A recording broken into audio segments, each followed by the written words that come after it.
Testatika.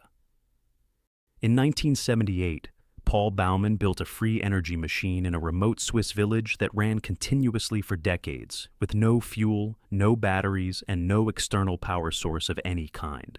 Baumann was the founder of Methernitha, a small self-sufficient religious community in Linden, Switzerland. He claimed the inspiration for the device came to him while serving a prison sentence, and that he had spent 20 years refining it before it worked consistently.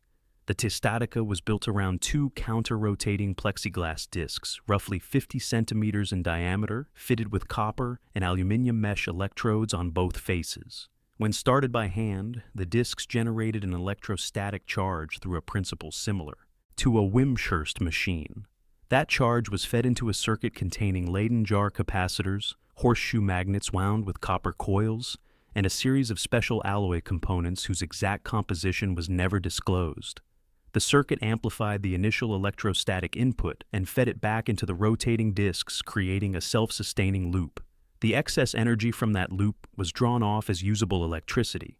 In 1999, a team of 30 engineers and technicians was invited to witness a demonstration. They watched the machine power a 1,000-watt bulb continuously for 90 minutes without any visible power source. None of them could explain what they had seen. The community consistently refused all requests to share the design, citing concerns that it would be weaponized by military powers. No outside engineer has ever been allowed to examine the internal components directly. Every replication attempt has failed. The machines still exist inside the Methernitha community in Linden. They have not been demonstrated publicly since 1999. The design has never been disclosed. Iron lung. In 1928, American engineer Philip Drinker developed the iron lung, a negative pressure ventilator designed to assist patients suffering from polio-induced paralysis of the chest muscles. At the time, polio outbreaks caused widespread respiratory failure, leaving many unable to breathe unaided. Hospitals faced a crisis as conventional ventilatory support was insufficient for severe cases, prompting the urgent development of mechanical solutions. The iron lung is a large cylindrical chamber in which the patient lies with only the head exposed. A motorized pump cyclically changes air pressure inside the chamber, creating negative pressure around the thoracic cavity. When the pressure drops, the chest expands, drawing air into the lungs. When the pressure rises, the chest contracts, forcing exhalation. This mechanical replication of normal breathing allows patients with paralyzed respiratory muscles to survive for extended periods, sometimes weeks or months, until natural function returns or permanent care is arranged. Early use of the device dramatically reduced mortality among polio patients in hospitals worldwide. Entire wards were equipped with iron lungs, and medical staff developed protocols for long-term care, monitoring, and hygiene inside the confined chambers. Despite its effectiveness, the device was large, cumbersome, and required continuous electricity and supervision. Later innovations such as positive pressure ventilators and portable respirators gradually replaced the iron lung, though some patients continued to rely on it for decades. The invention marked a milestone in life support technology, demonstrating that mechanical ventilation could sustain patients with otherwise fatal respiratory failure. It also laid the groundwork for modern intensive care units and ventilator design. The iron lung remains an iconic example of engineering responding to urgent medical crises, showing how innovation can save thousands of lives under extreme circumstances. Its legacy persists in respiratory therapy and critical care. Space elevator. In 1895, Russian scientist Konstantin Tsiolkovsky proposed the concept of a space elevator, an orbital tether system designed to lift objects from Earth into space without rockets. The idea envisioned a cable anchored to the planet and extending beyond geostationary orbit, with climbers moving along it to transport cargo, satellites, or passengers efficiently. Tsiolkovsky imagined it as a revolutionary method to reduce the cost and risk of space travel long before materials or engineering could make it feasible. The elevator would rely on a combination of centrifugal force and gravity to keep the tether taut, requiring materials with extraordinary tensile strength to withstand enormous stress. Climbers would ascend along the cable powered by electricity, lasers, or other energy sources, avoiding the limitations of chemical propulsion. Engineers and physicists have since calculated the challenges from atmospheric weather effects and orbital debris to the need for vibration damping and anchor stabilization. Advances in carbon nanotubes and other ultra-strong fibers have renewed interest in the concept, though a full-scale structure remains theoretical. The space elevator exemplifies visionary thinking in engineering and space exploration, showing how imagination can extend beyond current technological limitations. It has inspired research into advanced materials, orbital mechanics, and new approaches to accessing space. While practical construction is still out of reach, the concept continues to influence space science, future transportation ideas, and sci-fi innovation, serving as a symbol of human ambition to bridge Earth and orbit with a continuous mechanical link. Ionic aircraft. In the 1960s, aviation pioneer Alexander de Seversky explored the concept of ionic aircraft, vehicles that could generate lift and propulsion using electro-hydrodynamic forces rather than conventional engines. The idea relied on ionized air molecules accelerated by electric fields to create thrust, potentially allowing aircraft to fly silently with fewer moving parts and reduced fuel consumption.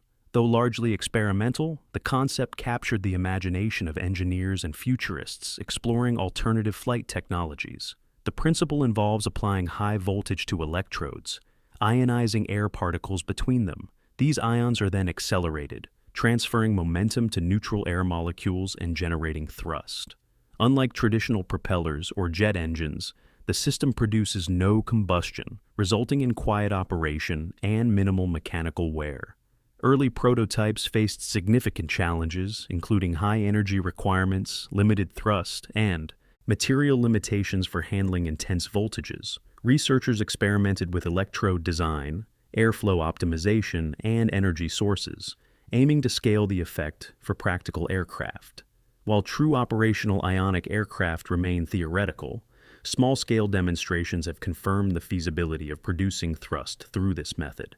The concept represents an innovative approach to propulsion, demonstrating how understanding fundamental physics can open new avenues in aviation. It inspired both experimental research and theoretical studies in silent flight, alternative energy, and futuristic transport concepts. Though not yet practical for large-scale use, ionic flight continues to influence modern aerospace research, pointing to possibilities for ultra-quiet drones, pollution-free aircraft, and revolutionary propulsion systems that challenge traditional notions of flight. Bladeless turbine.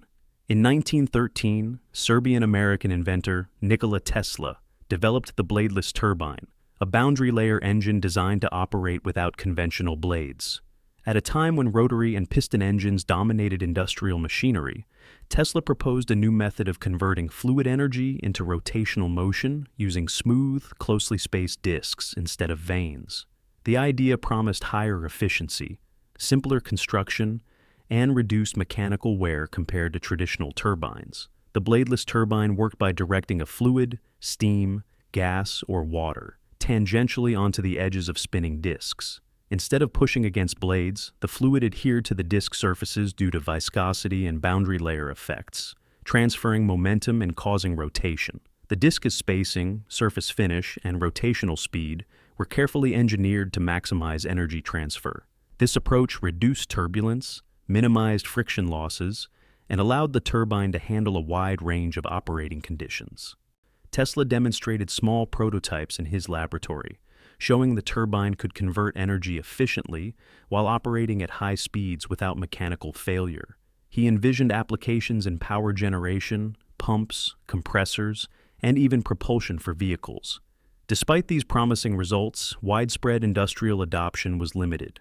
Manufacturing precision, material strength, and scaling challenges made it difficult to implement at a commercial level, and conventional bladed turbines continued to dominate. The bladeless turbine represented a radical departure from established engineering principles, illustrating Tesla's unconventional thinking. Its legacy influenced future research into fluid dynamics and boundary layer effects, inspiring modern experiments in microturbines and alternative propulsion systems. Even though it remained largely unused, the invention remains a remarkable example of innovation, showing how rethinking fundamentals can challenge assumptions about efficiency and mechanics.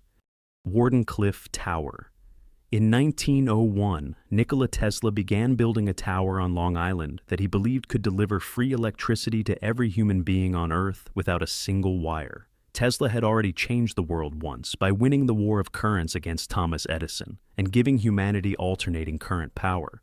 But Wardenclyffe was something else, entirely. It was not about improving existing technology. It was about making the entire concept of metered, paid electricity obsolete forever. The tower stood 187 feet tall, with a 55-ton copper dome of conductive metals on top, and an iron root system drilled 120 feet into the earth below. Tesla designed it to work in two directions simultaneously. Upward, it would send columns of electrical energy into the ionosphere 50 miles above. Downward, it would pump electricity through the Earth itself, using the planet as a conductor. Any person anywhere on the globe with a simple antenna and a ground connection could tap directly into that current. No power lines, no utility companies, no bills. J.P. Morgan had funded the project with $150,000, believing it was simply a wireless communications tower. When he discovered Tesla's true intention was to transmit energy freely to anyone who wanted it, he asked one question: where do we put the meter? Tesla had no answer. Morgan pulled his funding immediately and made sure no other investor in America would touch it. Construction stopped. Debts accumulated. The tower Tesla had mortgaged everything to build was demolished for scrap metal in 1917. Tesla died alone in a New York hotel room in 1943 with no money and no recognition. Days after his death, the United States government seized every document in his room and classified them. It took decades for most of them to be released. Today, wireless energy transfer exists in phones, medical devices, and electric vehicles. Every single one of them traces back to Tesla's original patents. Project SEAL. During World War II, the United States and New Zealand conducted secret experiments under Project SEAL, aiming to explore the use of tsunamis and controlled underwater explosions as potential weapons. The program sought to understand how explosive forces could generate large waves capable of damaging coastal infrastructure or enemy positions, combining naval engineering, physics, and military strategy in unconventional ways. The tests involved detonating explosives in controlled marine environments to measure wave formation, energy transfer, and potential destructive effects. Engineers monitored water displacement, pressure propagation, and the timing of explosions to optimize the force delivered to target areas. Although the concept demonstrated that large waves could be generated under specific conditions, practical deployment faced immense logistical challenges. Controlling the size, direction, and impact of a man-made tsunami proved difficult, and concerns about collateral damage, unpredictability, and ethical implications limited further development. Detailed records indicate that the experiments also contributed to knowledge in marine physics, shockwave propagation, and coastal engineering, even if the weapon concept was never operationalized. Project SEAL illustrates the innovative and sometimes unconventional approaches explored during wartime research. It highlights the lengths military planners would go to seek strategic advantage, experimenting with nature's forces as a tool of warfare. Although the program never resulted in active deployment, it left a legacy in both scientific understanding of wave mechanics and the historical record of experimental military projects, demonstrating the intersection of creativity, physics, and defense innovation. Psychograph. Between 1905 and the 1930s, American inventor Henry Clay Lavery developed the psychograph, a mechanical device designed to automate phrenology, the study linking skull shape to personality traits. At the time, phrenology was popular in psychology, criminology, and education, and Lavery aimed to create a machine that could measure cranial contours and produce personality assessments automatically.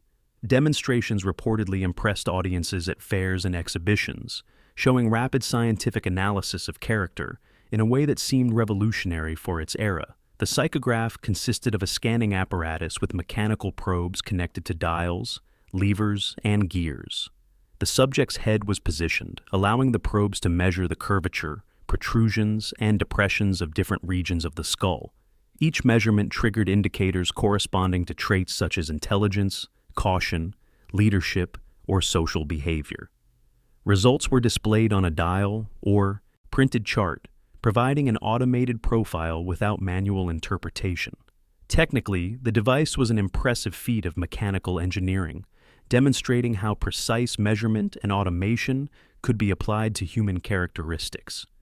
While phrenology lacked scientific validity, the Psychograph showcased innovation in early data collection and mechanized analysis, inspiring later ideas in biometric and personality testing. The Psychograph eventually disappeared as psychology advanced and phrenology declined. Original machines are now rare, preserved mostly in museums or private collections. The invention remains a striking example of mechanical ingenuity applied to controversial science. Coral Castle. In 1923, Edward Leeds Cullinan bought a small patch of land in Florida and began moving multi-ton blocks of solid limestone alone at night, with no crane, no crew, and no explanation anyone has been able to fully believe. He spent the next 28 years carving, quarrying, and positioning over 2 million pounds of stone entirely by himself, individual blocks weighing up to 30 tons. A 9-ton gate balanced so precisely it swung open with a single finger.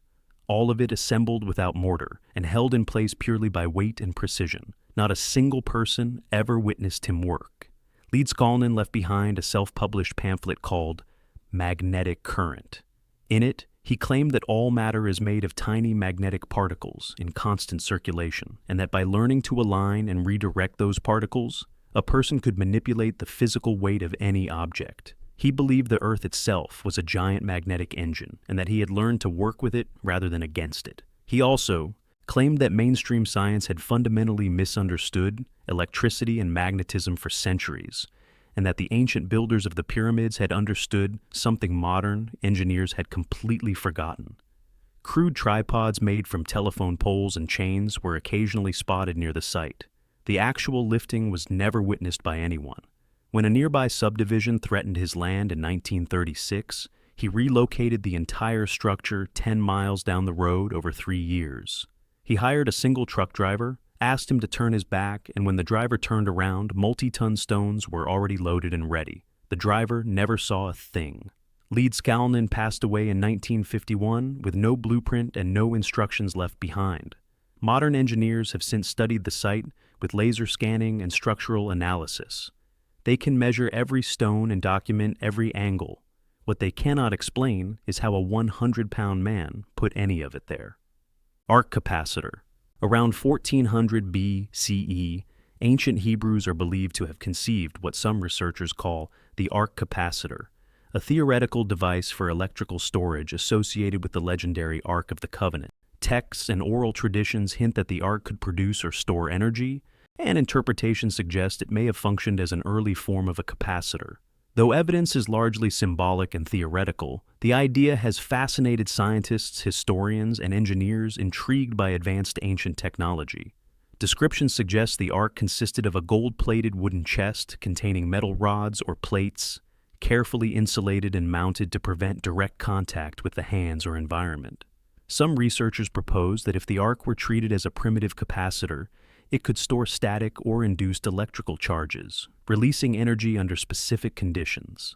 The high conductivity of gold, combined with the insulating properties of acacia wood, may have created a rudimentary but functional energy storage system. Symbolic references to sparks, lights, and divine energy in ancient texts are interpreted by some as accounts of controlled electrical discharge, though no physical testing can confirm this. Additionally, rituals and precise handling may have acted as safety measures, ensuring energy release did not harm those nearby. If the arc capacitor were functional, it could represent one of humanity's earliest experiments with storing and controlling electrical energy, demonstrating that ancient cultures may have explored practical applications of natural phenomena. The concept merges technology, religion, and legend, inspiring both speculative science and historical inquiry. While no archaeological evidence conclusively proves electrical use, the arc capacitor continues to captivate modern imagination. Its story blends myth and possible technological insight, leaving scholars and enthusiasts alike to wonder whether ancient civilizations had knowledge of principles that would not be scientifically rediscovered for millennia. OTEC plant. In 1930, French engineer Georges Claude proposed the OTEC plant, an ocean thermal energy conversion system designed to generate electricity by exploiting the temperature difference between warm surface water and cold deep seawater. At a time when energy demands were rising, Claude envisioned a renewable source that could provide continuous large-scale power without fossil fuels, attracting attention from engineers exploring alternative energy solutions. The OTEC plant works by pumping warm surface water through a heat exchanger to vaporize a low-boiling point fluid, such as ammonia. The vapor drives turbines connected to generators, then cold, deep water condenses it back to liquid, completing the cycle. The continuous flow of heat energy from the ocean allows sustained electricity production with efficiency depending on the temperature gradient. Claude also considered secondary benefits, including desalination, refrigeration, and aquaculture, making the system multifunctional. Challenges included maintaining temperature differences, pumping vast volumes of water, and preventing corrosion and biofouling in ocean conditions. Early prototypes were limited by materials, scale, and cost, but the principle was sound and influenced modern OTEC research. Claude's vision highlighted the untapped potential of the ocean as a renewable energy source and inspired decades of tropical region experiments. Though never widely deployed in his lifetime, the OTEC plant demonstrated forward-thinking engineering, combining physics, environmental science, and energy policy. Its concept continues to inspire ocean-based energy projects, leaving the promise of continuous clean electricity largely unexplored and unresolved. Doto ring. In 1976, Gianni Doto built a large copper ring he claimed could reverse the aging process by directly recharging the DNA of every cell in the human body, using nothing but a precisely tuned magnetic field. Doto believed that DNA functioned like a biological transformer, maintaining its health through a specific level of magnetic charge. As the body ages, that charge diminishes, the DNA double helix tightens and shortens, and cellular replication slows. His theory was that restoring the correct magnetic charge to the DNA would reverse that process entirely. The device was a large copper and constantan ring, roughly 27 inches in diameter. One side was heated and the other cooled, creating a temperature differential of at least 25 degrees Celsius across the ring. That thermal imbalance generated a thermomagnetic field through the Seebeck effect, the same principle used in industrial thermocouples. The field radiated at frequencies between 1.9 and 2.1 megahertz, precisely matching the natural resonant frequency of healthy human DNA according to Doto's measurements. A patient would sit or stand inside the ring for treatment. The magnetic field would penetrate every cell in the body, simultaneously realigning the DNA charge and stimulating cellular regeneration. Tests conducted at Sloan Kettering Hospital in New York showed the device caused telomeres, the protective caps on DNA strands that shorten with age, to measurably lengthen. Lengthening telomeres is considered one of the most significant markers of cellular rejuvenation in modern biology. Then, FDA agents entered the hospital, smashed the devices on site, and seized all research records. Doto fled the United States shortly after and was never heard from publicly again. The telomere research he produced at Sloan Kettering was never published. Modern anti-aging science now considers telomere lengthening one of the most promising pathways to extending human lifespan. Doto was demonstrating it with a copper ring in 1976. MKUltra. Between 1953 and 1973, the CIA ran a secretive program known as MKUltra, exploring mind control, behavior modification, and interrogation techniques. The initiative aimed to discover how human cognition could be influenced through drugs, hypnosis, sensory deprivation, and other experimental methods, remaining hidden from the public for decades. Its existence became one of the most infamous examples of secret government research, blending psychology, chemistry, and espionage.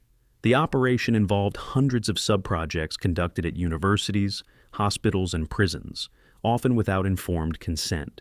Researchers experimented with substances like LSD, mescaline, and barbiturates to observe changes in perception, memory, and decision-making. They combined chemical methods with sensory isolation, hypnosis, and psychological manipulation, studying how extreme stimuli could alter behavior or extract information. Front organizations and codenames concealed the work, while many documents were later destroyed, leaving only fragments that revealed the scope and ethical dilemmas of the experiments. Some participants suffered lasting psychological harm, highlighting the severe human cost of these investigations. Scientists also tested memory disruption and truth extraction techniques, pushing the boundaries of what was ethically acceptable in pursuit of intelligence advantage. The MKUltra program exemplified Cold War paranoia and the extremes of clandestine research. It shaped modern policies on ethical oversight, informed consent, and government experimentation, becoming a chilling reference point in discussions about human rights and scientific responsibility. Although the project ended in 1973, its legacy endures as a cautionary tale about secrecy, ambition, and the potential consequences of pushing science beyond moral boundaries, leaving historians, ethicists, and the public grappling with its unsettling lessons. Ice ship. During World War II, British inventor Geoffrey Pyke proposed the ice ship, a massive aircraft carrier made of Pykrete, a composite of ice and wood pulp. The idea, later called Project Habakkuk, emerged because steel shortages and the threat of German U-boats left the Allies unable to cover the mid-Atlantic convoys effectively. Pyke envisioned a floating air base that could carry aircraft and survive torpedo strikes, giving the Allies a mobile, resilient platform far from traditional ports. Pykrete was created by mixing roughly 14% wood pulp with water and freezing it into solid blocks. The fibers reinforced the ice, slowing melting and greatly increasing strength. Tests showed the material could resist bullets and would deteriorate slowly in warmer conditions. Engineers planned a ship over 600 meters long with internal refrigeration to maintain structural integrity. It would include aircraft hangars, runways, and defensive armaments, all supported by steel framing at critical points. The ship worked conceptually as a giant floating, self-cooling platform. Heat from engines or sunlight was managed by circulating cold air or refrigeration fluid, keeping the Pykrete frozen. Calculations suggested it could remain operational for months with minimal maintenance. The design promised near invulnerability to conventional naval attacks because damage would not compromise buoyancy in the same way as steel hulls. Despite promising tests and the potential to change naval warfare, Project Habakkuk faced enormous challenges. Building, transporting, and maintaining a structure of this scale was costly and complex. By the time prototypes were tested, improvements in aircraft range and conventional carriers reduced the strategic need. The project was ultimately canceled, leaving behind only experimental prototypes and theoretical designs. The ice ship remains one of the most extraordinary examples of imaginative military engineering, showing how material science and strategic necessity can inspire radical solutions. Rife machine. In 1934, Royal Raymond Rife built a machine he believed could destroy any disease in the human body using nothing but precisely targeted radio waves. Rife was an American inventor and microscopist working out of San Diego, California. He spent years building what he called the universal microscope, a device capable of 60,000 times magnification at a time when most laboratory microscopes topped out at 2,500. It was powerful enough to observe living microorganisms that no other instrument could see. What he saw convinced him that cancer was not a cellular disease but a microbial one caused by organisms that change shape depending on the environment around them. His solution was built around one idea. Every living organism vibrates at its own specific frequency. If you could identify that frequency and match it with a precisely targeted radio wave, you could shatter the organism the same way a soprano's voice shatters a wine glass. He called the lethal frequency for each pathogen its mortal oscillatory rate. Treatments lasted just 3 minutes. 16 terminal cancer patients were treated under supervised clinical conditions. 14 were reported fully recovered within 90 days. 44 of the most prominent doctors in Los Angeles gathered at a banquet in Rife's honor and called it the end to all disease.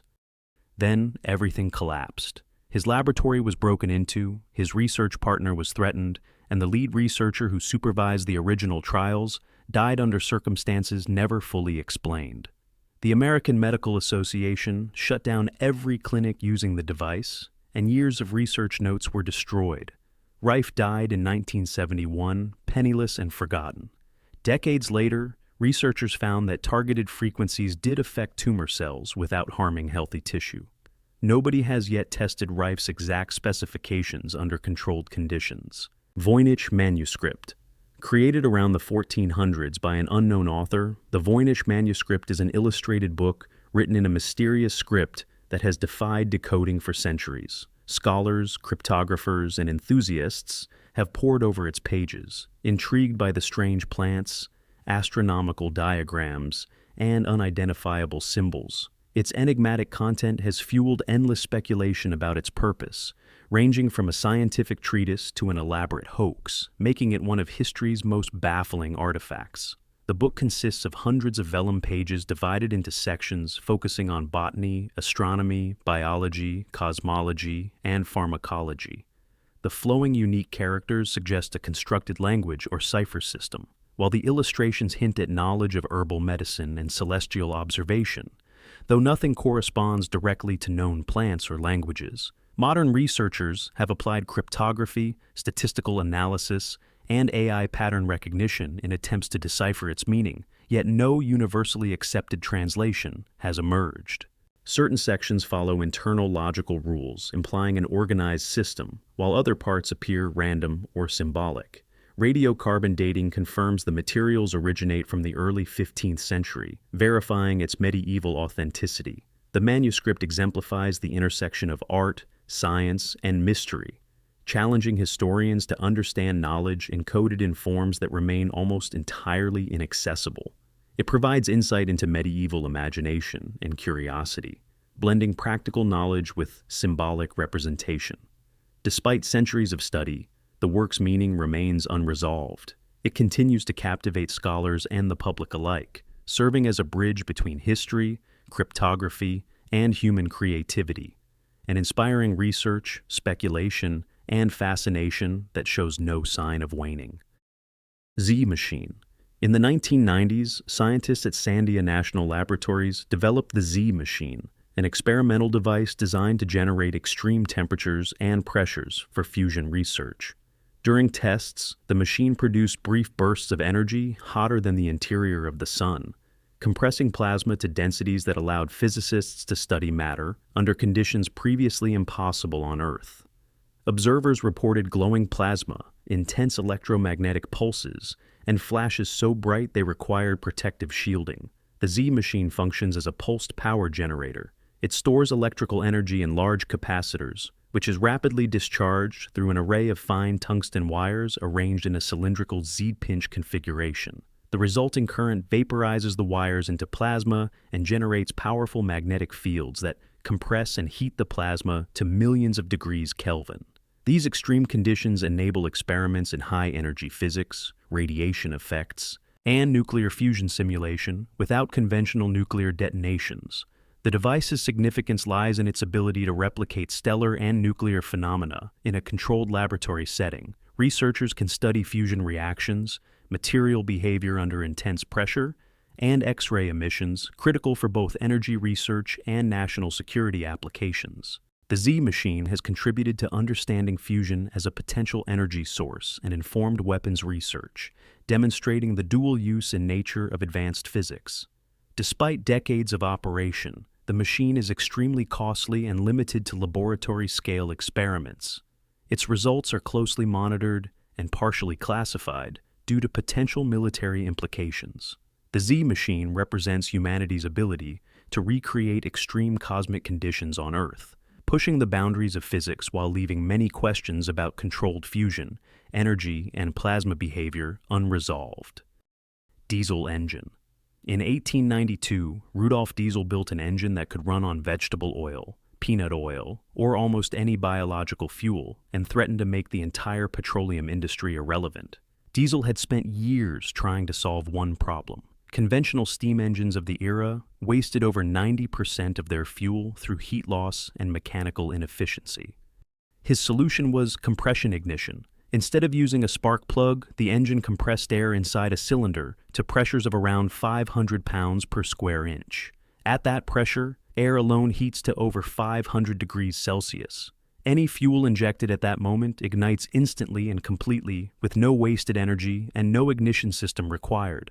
The result was an engine that extracted nearly twice the usable energy from the same amount of fuel as anything that existed before it. What made it truly dangerous to the established order was its flexibility. It ran on peanut oil, vegetable oil, coal dust, or crude petroleum, with almost no modification.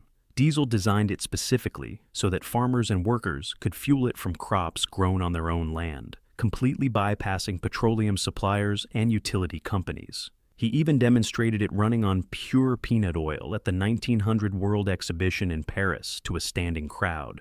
He believed it would economically liberate the working class. As the engine spread across factories, ships, and industrial machines, powerful interests in both industry and government began paying attention.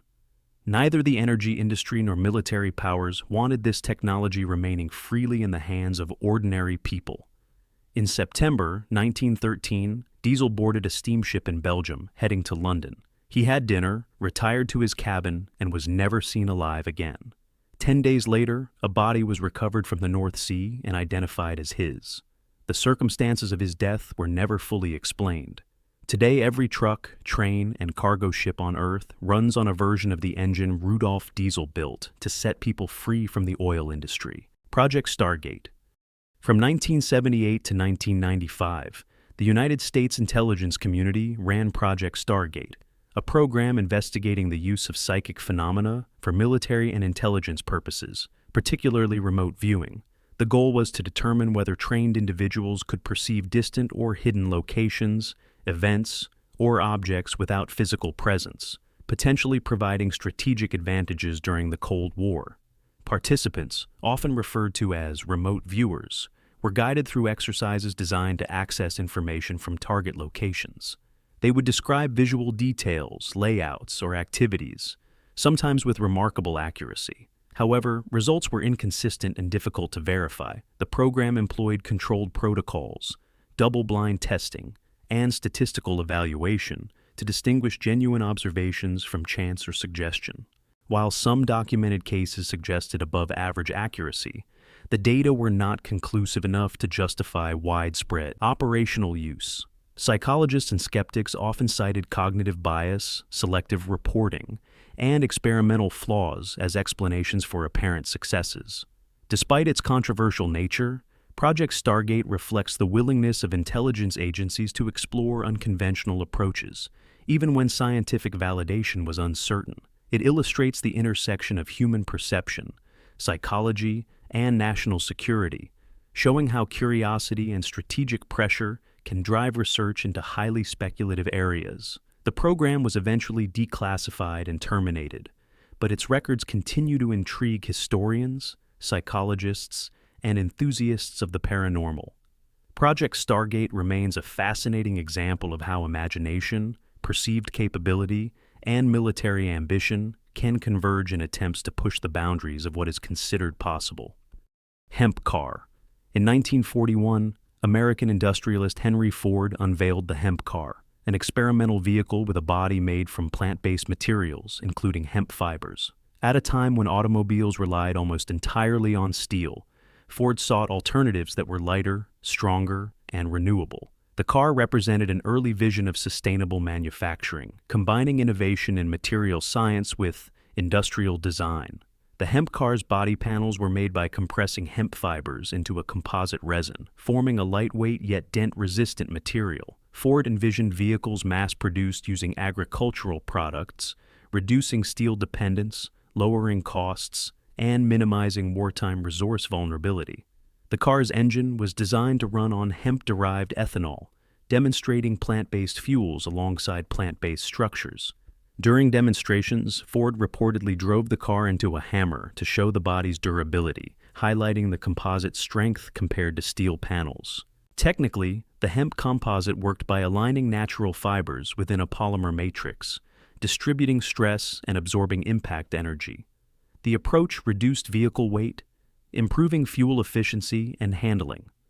Ford and his engineers also explored other agricultural fibers, such as wheat straw, to enhance the material's properties. Although the hemp car never reached mass production, prototypes showcased the possibilities of renewable materials in industrial design, inspiring future research into biocomposites, lightweight panels, and sustainable transportation. The invention demonstrated foresight in using plant-based materials for structural and energy applications. It highlighted the potential for durable, environmentally friendly vehicles decades before sustainability became a major concern. Despite failing commercially, the hemp car remains a symbol of experimental innovation in automotive engineering, showing how alternative materials could challenge traditional industrial practices and offer new approaches to design. The magnet motor. In 1973, Howard Johnson filed a patent for a motor that ran purely on permanent magnets with no fuel, no electricity, and no external energy source of any kind. The United States Patent Office told him it was impossible and refused to grant it for 6 years. Johnson had spent decades studying the behavior of unpaired electron spins inside permanent magnets and became convinced that the constant movement of those electrons represented a harvestable energy source that conventional physics had simply overlooked. The motor worked by arranging permanent magnets in a precise geometric configuration on both a rotor and a stator. The specific spacing and angular orientation of the magnets created an asymmetric magnetic field where the forces of attraction and repulsion were never in equilibrium. That imbalance produced continuous rotational motion without any additional energy input. Johnson demonstrated working models repeatedly to patent examiners, journalists, and independent engineers throughout the 1970s. Every person who witnessed a demonstration confirmed the rotor moved continuously using only magnetic force. In 1979, President Jimmy Carter personally intervened and ordered the Patent Office to grant the application. Patent 4,151,431 was issued that same year. Science and Mechanics magazine featured the motor on its cover in 1980. Shortly after, Johnson's workshop was broken into and equipment was stolen. No arrest was ever made. Independent researchers who attempted to replicate the motor report that it functions when a central magnet is handheld, but stops the moment that magnet is mechanically fixed in place. Johnson maintained until his death that the geometry had simply not been replicated correctly. The patent exists. The demonstrations were witnessed. The motor has never been independently verified in a fully automated configuration. Geopolymer concrete. In the 1970s, chemist Joseph Davidovits introduced geopolymer concrete, a material inspired by ancient construction techniques and designed to offer superior durability and environmental benefits compared to conventional cement. Unlike traditional Portland cement, it uses aluminosilicate powders activated with alkaline solutions, producing a chemically bonded structure that resists heat, chemical corrosion, and cracking. The concept suggested that some ancient structures, including pyramids, might have been cast from early forms of geopolymer concrete rather than carved from stone. The material forms a three-dimensional polymeric network when the powders react with the alkaline activator, creating a dense, cohesive matrix. This reaction releases minimal carbon dioxide, making it a greener alternative to conventional cement production. Engineers have experimented with geopolymers for high-temperature applications, fire-resistant coatings, and marine construction, due to their low permeability and chemical stability. The material's composition can be adjusted for specific structural or aesthetic requirements, and it sets rapidly while maintaining long-term strength. Laboratory analysis has shown that its microstructure closely mimics natural stone in durability and compressive capacity, demonstrating its potential for large-scale infrastructure projects. Today, the material is being explored worldwide for applications in environmentally conscious construction, historical restoration, and extreme condition structures. Its development bridges past ingenuity with future sustainability, making it a key subject for researchers, engineers, and historians alike. Sound gun. In the 2000s, LRAD Corporation developed the sound gun, a directed acoustic device designed to project concentrated sound waves over long distances for crowd control, security, and maritime protection.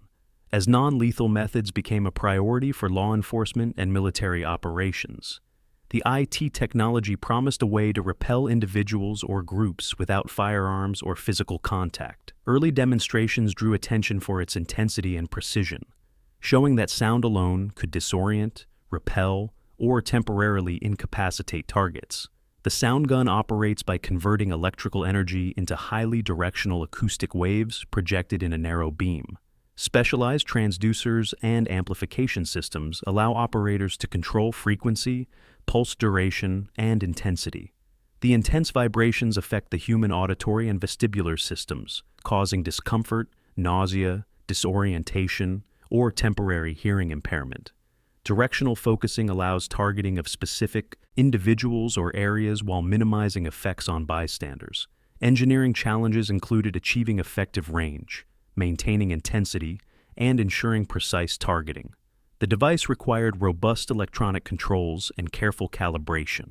Tests confirmed that under controlled conditions, the sound gun could disperse crowds, deter intrusions, and create defensive perimeters without lethal force. However, excessive exposure could cause hearing damage or other physiological harm, raising ethical and legal concerns about its use. Despite controversy, the sound gun illustrates the potential of sound energy to influence human behavior in tactical context. It represents a combination of acoustics, physiology, and engineering to produce effects without projectiles. While still operational in certain security applications, the device continues to spark debate over safety, ethics, and the limits of non-lethal technology. Its story demonstrates both innovation and the unresolved. Questions surrounding the balance between effectiveness, human impact, and responsible deployment. Ogle carburetor. In 1977, Thomas Ogle drove a 4,000-pound Ford Galaxy 200 miles on exactly 2 gallons of gas. The car was inspected for hidden fuel tanks. Before and after, none were found. Ogle was a self-taught mechanic from El Paso, Texas, who stumbled onto his discovery entirely by accident. While working on a lawnmower, he accidentally punctured the fuel tank and connected a vacuum line directly from the tank to the carburetor inlet. The mower ran for 96 hours without refueling. He realized he had not discovered something new. He had discovered something that engines were always supposed to do, but never did. Standard carburetors mix liquid gasoline with air before feeding it into the engine. Ogle removed the carburetor entirely and replaced it with a pressurized system he called a filter. It heated the fuel tank with coils and fed pure gasoline vapor directly into the combustion chambers. Vapor burns far more completely than liquid droplets, which means dramatically less fuel wasted and dramatically more miles per gallon. A professor of mechanical engineering at Texas A&M examined the system and confirmed it was not a hoax. Major automotive corporations arrived wanting to buy controlling interest in the patent. Ogle refused every offer. The patent quietly stalled. The issue of Argosy magazine that ran a 5-page feature on Ogle disappeared from libraries across the country, including the Library of Congress. The NBC television footage of the original test drive was reported lost. In 1981, Thomas Ogle died at the age of 24. The autopsy cited a drug and alcohol overdose. Project Orion. Between 1958 and 1965, the United States government explored Project Orion, an ambitious spacecraft concept designed to use nuclear pulse propulsion for interplanetary travel. The idea involved detonating small nuclear explosives behind the craft, propelling it forward with immense thrust, and allowing speeds far beyond conventional chemical rockets. The project represented one of the most daring and unconventional approaches to space exploration ever conceived. Engineers envisioned a pusher plate at the rear of the spacecraft absorbing the force of nuclear detonations, while massive shock absorbers protected the structure and crew from extreme acceleration. Calculations suggested that Orion could carry heavy payloads, potentially transporting hundreds of tons of equipment or people to the Moon, Mars, or even beyond.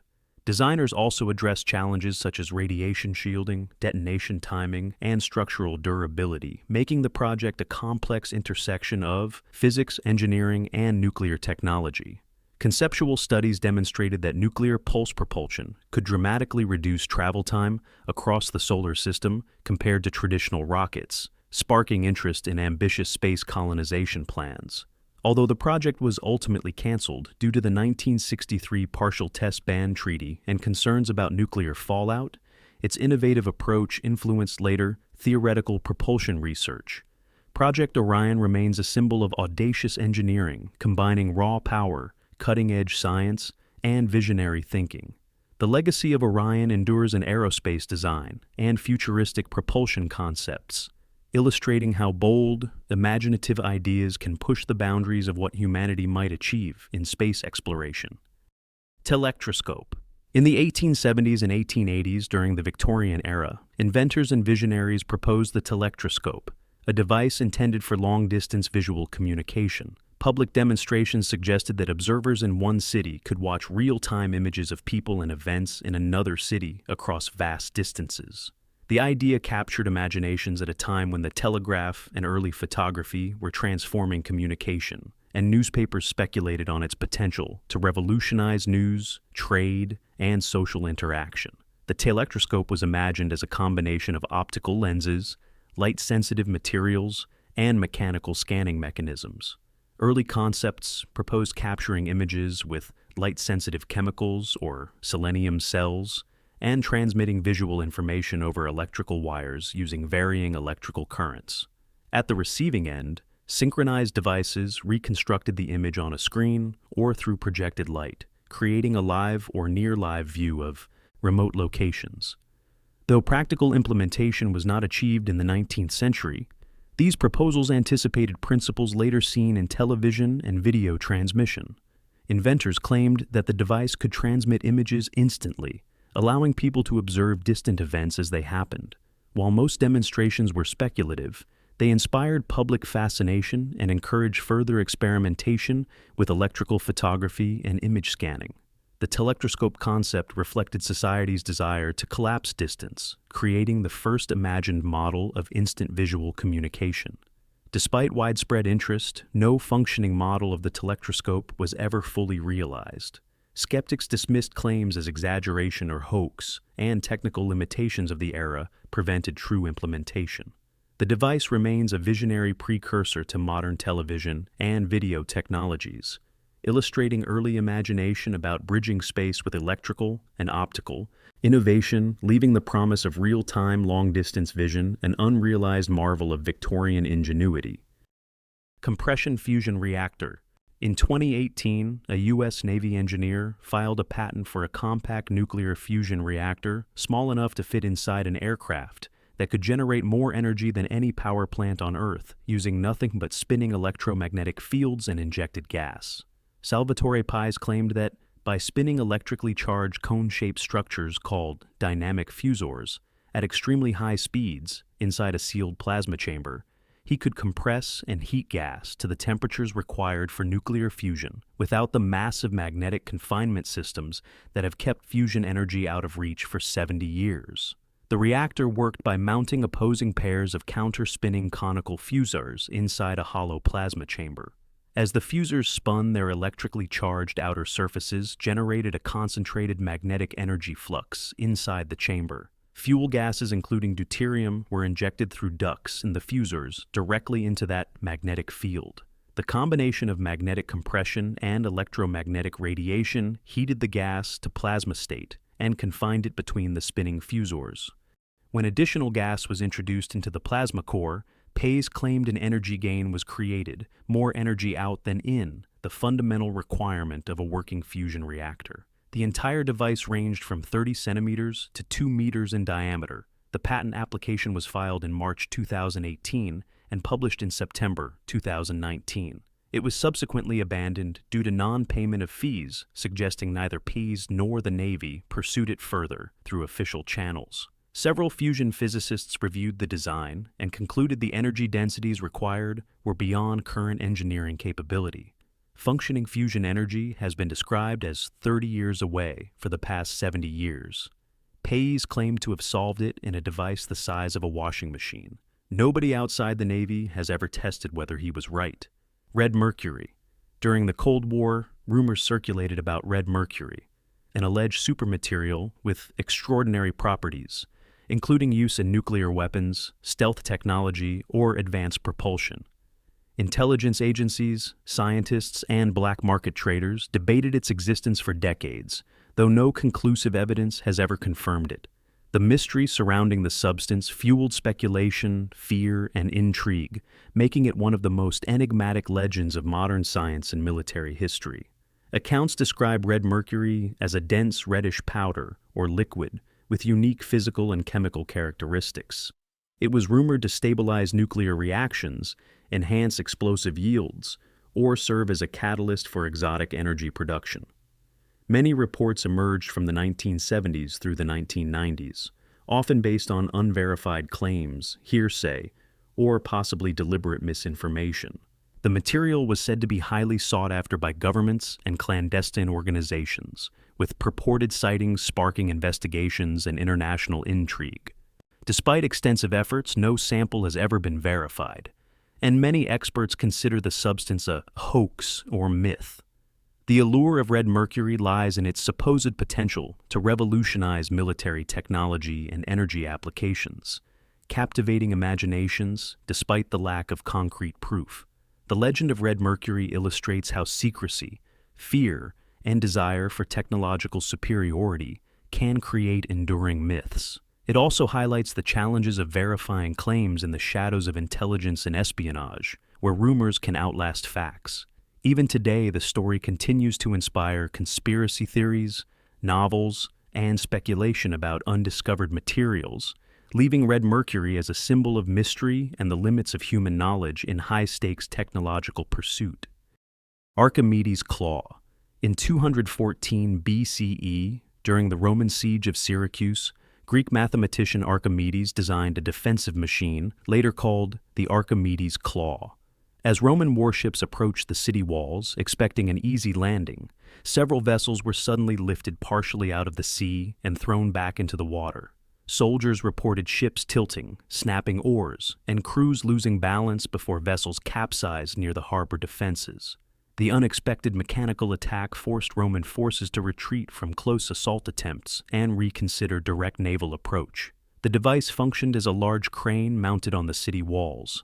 A long, pivoting beam extended outward over the water, with a grappling hook attached by heavy chains. Operators used counterweights and compound pulleys to multiply lifting force. When a ship came close, the hook latched onto its hull or prow. Pulling the beam upward lifted part of the vessel above the waterline. Even a partial lift shifted the center of mass, destabilizing the ship so waves could overturn or flood it. Releasing the grip dropped the vessel back down, causing damage and panic among the crew. Archimedes' machine showed how leverage and mechanical advantage could defeat larger naval forces without direct combat. Roman writers described troops hesitating whenever they approached the walls, fearing hidden mechanisms rather than soldiers. After the fall of Syracuse, no confirmed replicas were built, and the construction details were lost. Surviving knowledge comes only from historical accounts, leaving debate over its exact design and effectiveness. EM drive. In 2001, British engineer Roger Scheuer proposed the EM drive, a propulsion system claiming to produce thrust without expelling fuel. The concept immediately drew attention because it appeared to challenge Newton's third law, which states that for every action, there must be an equal and opposite reaction. If true, the EM drive could allow spacecraft to accelerate indefinitely without carrying propellant, eliminating one of the greatest limitations in space travel, fuel weight. Early prototypes captured the imagination of scientists, aerospace engineers, and the public alike, suggesting faster journeys to the Moon, Mars, or beyond. The device consists of a closed, truncated cone-shaped cavity. Electrical energy generates microwaves that bounce repeatedly inside the resonant chamber. According to Scheuer, the shape of the cavity causes the microwaves to exert a tiny net directional force on the structure, producing measurable thrust. Sensitive torsion balance experiments recorded forces in the micronewton range, but results were inconsistent, often disputed, and extremely difficult to reproduce. Critics suggest the observed effects could be due to thermal expansion, electromagnetic interference, or experimental error. Scheuer's team maintains that careful shielding and testing confirm a real thrust effect, but mainstream physics remains skeptical because a closed system, producing thrust without expelling mass, contradicts fundamental laws. The EM drive holds enormous theoretical potential. In satellites, it could provide continuous acceleration for orbital adjustments without fuel limitations. For interplanetary travel, it might reduce journey times drastically, allowing missions that previously required massive fuel loads. Scheuer's prototypes inspired experiments by NASA, China, and private companies seeking to replicate the results. Despite ongoing testing, reproducibility issues and skepticism have prevented practical adoption. The EM drive remains highly controversial, representing both the excitement of experimental physics and the caution required when claims appear to defy established scientific principles. Its story continues to provoke debate, experiments, and curiosity, leaving the possibility of breakthrough propulsion unresolved and the scientific community divided over whether it is revolutionary or illusory. Plasma windows. In 1995, scientists at Brookhaven National Laboratory developed plasma windows, a technology that creates a barrier of ionized gas capable of separating environments while allowing energy, particles, or light to pass through. The system uses extremely hot plasma confined by magnetic fields to form a window that can maintain vacuum conditions on one side while interacting with atmospheric conditions on the other. This innovation opened new possibilities in industrial processing, particle physics, and material science. The plasma is generated by heating gas to tens of thousands of degrees, creating a conductive high-energy state. Magnetic and electric fields shape and stabilize this plasma, producing a dense barrier that can withstand significant pressure differences. While solid materials would be damaged or impractical under such conditions, the plasma window allows beams, radiation, or particles to travel uninterrupted, enabling experiments that require vacuum, environments without physical barriers. Applications include X-ray and electron beam technologies, semiconductor fabrication, and high-energy physics research. Engineers must carefully control temperature, pressure, and electromagnetic confinement to maintain stability, prevent energy loss, and ensure the system's effectiveness over time. Plasma windows demonstrate the fusion of plasma physics and engineering ingenuity. By harnessing ionized gas as a functional barrier, the technology challenges conventional assumptions about separation, containment, and energy transmission. Although still specialized, plasma windows continue to influence experimental setups, industrial applications, and research into extreme environments, offering a glimpse into how advanced physics can create solutions previously considered impossible. Mass reduction device. In 2016, a U.S. Navy engineer filed a patent for a craft that could eliminate its own inertial mass using electromagnetic fields, allowing it to accelerate instantly to any speed without the physical forces that would tear any conventional vehicle apart. Salvatore Pais based the concept on his theory that the electromagnetic force, the strongest and most controllable of the four fundamental forces, could be used to manipulate the other three, including gravity and inertia. The craft was described as a conical vehicle with an inner and outer resonant cavity wall. Microwave emitters inside the cavity generated high-frequency electromagnetic waves, causing the entire cavity to vibrate in an accelerated mode. That vibration created a polarized quantum vacuum directly outside the craft's hull. In that polarized state, the craft's inertial mass effectively dropped towards zero. A vehicle with no inertial mass experiences no resistance to acceleration, no aerodynamic drag, no hydrodynamic resistance, and no g-forces on its occupants regardless of speed. It could transition instantly from stationary to hypersonic in any medium, including air, water, and space, without any of the physical forces that make such speeds impossible for conventional craft. Navy officials described the patent as operable, meaning demonstrations had been conducted to their satisfaction. The war zone obtained internal Navy emails confirming the technology was being taken seriously enough that officials feared China was ahead of the United States in developing it. No public demonstration has ever been confirmed. The patent exists. What was demonstrated behind closed doors has never been disclosed. If the device works as described, it would make every existing propulsion system on Earth obsolete overnight. That may be precisely why nothing further has been made public. Project XA. In 1955, James D. Mould began working as a scientist for Liggett and Myers with one assignment: find out what in cigarette smoke was causing cancer. What he discovered would take 25 years to build and less than a week to destroy.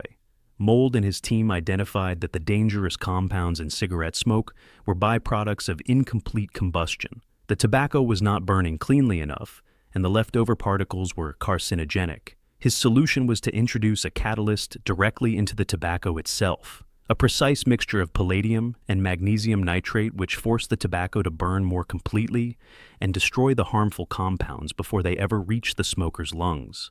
The same principle used in catalytic converters in cars applied to a cigarette. It worked.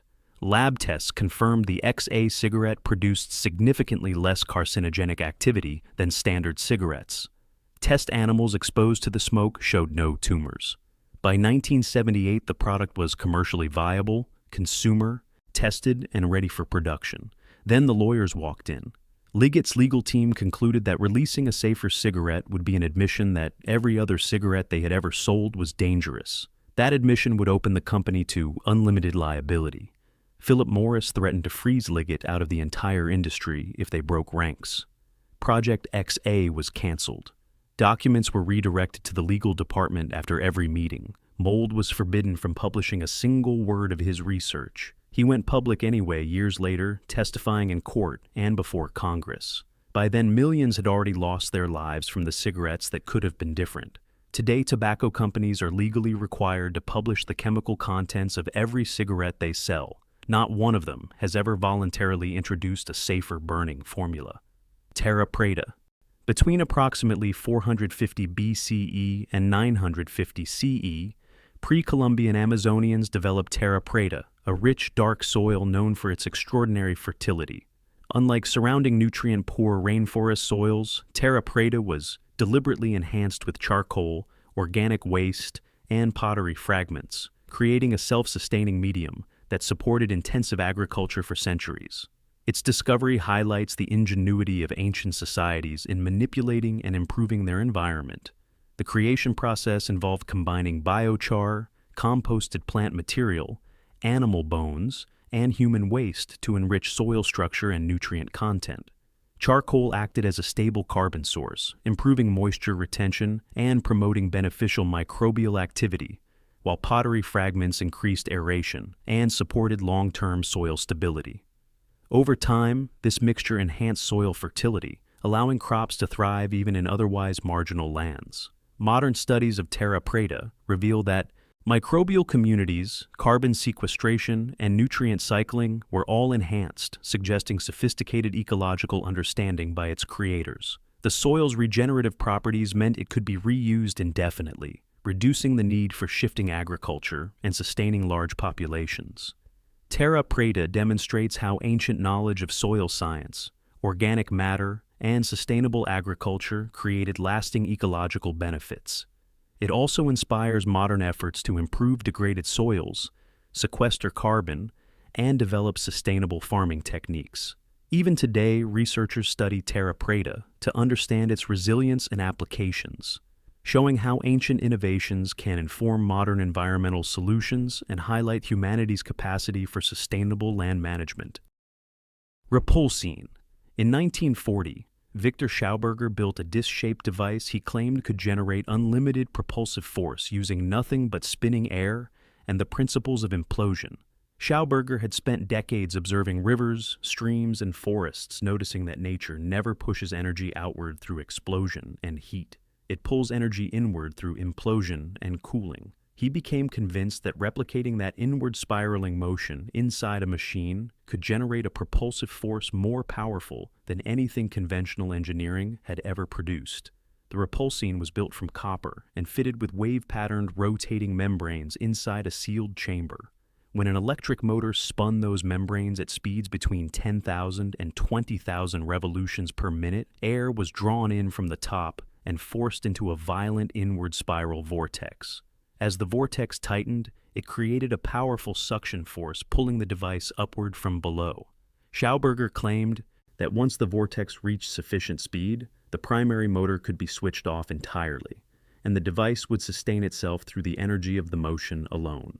In 1941, a prototype was switched on inside a Vienna workshop. Within moments, it shot straight up into the air with such sudden force that it smashed into the ceiling and was destroyed on the spot. Schauberger was forced to continue development using slave labor from Mauthausen concentration camp. When the war ended, American intelligence detained him for 9 months. His documents were seized and his prototypes disappeared. In 1958, Schauberger returned home from a final trip to the United States, having signed over all rights to his work under circumstances that were never fully explained. He passed away 5 days after arriving home. To this day, nobody has successfully reproduced the repulsine, Wasp XJ. In 1978, Jack Williams strapped a single turbofan engine to a platform the size of a dustbin and flew a soldier standing on top of it at 10,000 feet. Williams International had spent a decade developing compact turbofan engines for military missiles. The Wasp was their attempt to apply that same engine technology to personal flight. The goal was simple: build the smallest possible jet-powered platform capable of lifting one soldier vertically into the air without a runway, without a helicopter, and without any specialized infrastructure. The platform was a lightweight cylindrical frame, roughly 4 feet tall, surrounding a single Williams F-107 turbofan engine producing 570 pounds of thrust. The pilot stood directly above the engine on a small open platform and controlled direction entirely through body weight. Leaning forward moved the craft forward. Leaning left moved it left. A set of handlebars connected to thrust vectoring. Vanes allowed precise adjustments at low speed. The whole system weighed just 400 pounds empty and could carry a pilot to 10,000 feet at speeds up to 60 miles per hour for 45 minutes on a single tank. The first untethered crewed flight was completed in April 1980. The platform performed exactly as designed. The United States Army evaluated it throughout the early 1980s and concluded it was inferior to helicopters and small unmanned aircraft for battlefield applications. Funding was withdrawn, development stopped. One Wasp platform is currently on display at the Museum of Flight in Seattle. Another sits in the National Aviation Hall of Fame. Williams International today describes the project as something from the very old past and declines to discuss it further. Personal VTOL aircraft are now being developed by over 40 companies worldwide. Every single one of them is working on a problem Williams International solved on a standing platform with a jet engine.